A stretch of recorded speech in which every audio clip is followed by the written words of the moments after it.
जाणून घेऊन ती शासन स्तरापर्यंत त्या पोहोचवण्यासाठी या बैठकीचं आयोजन करण्यात आले होते। माही सेवा केंद्र जे आहेत ते 18 वर्षापासून शासनाची ध्येय धोरणं आणि वेगवेगळ्या सेवा पोहोचवण्यासाठी काम करतात।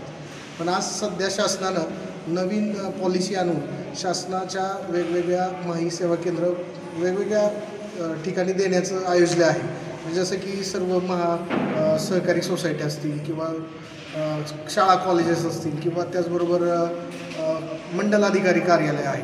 तर आमचं माही सेवा केंद्र संघटनेच्या वतीनं एकच म्हणणं आहे शासनाला की त्यांनी सेवा केंद्रांचा डेन्सिटीचा अभ्यास करावा की लोकसंख्येच्या प्रमाणामध्ये पहिली माही सेवा केंद्र किती आहेत, त्या ठिकाणी माही सेवा केंद्रांची गरज आहे का, ती सर्व बघून पहिल्या माही सेवा केंद्राच्या क्रियाशक्तीवर परिणाम होणार नाही किंवा त्याच्या उदरनिर्वाहाचा प्रश्न निर्माण होणार नाही हा विचार करून नवीन माही सेवा केंद्र द्यावं। शासनाची जी त्यांच्या सेवा पोहोचवण्याची अधिक लोकाभिमुख सर्व्हिसेस देण्याचं जे उद्देश आहे तेच माही सेवा केंद्र आत्तापर्यंत करत आलेले आहे।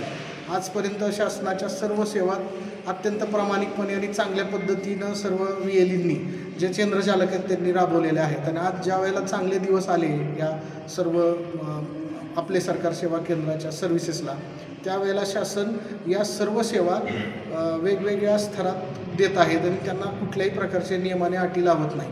आमचं म्हणणं आहे की जशा नियमाने अटी माही सेवा केंद्रांना आहेत त्याच सर्व नियमाने अटी इतर सर्व ज्या केंद्र चालू करता येईल राज्य शासन त्यांना लावून आमचा विचार करूनच पुढील निर्णय घ्यावेत हीच विनंती आहे।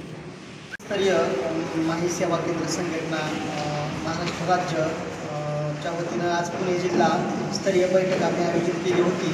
या बैठकीला सर्व तालुक्याचे अध्यक्ष, उपाध्यक्ष, सचिव, खजिनदार यांनी उपस्थिती लावली।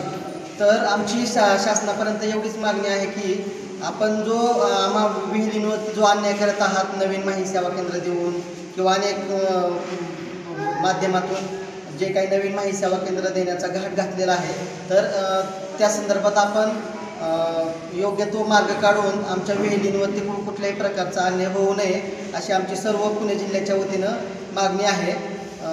या निमित्ताने मी एवढंच आपणास सांगतो।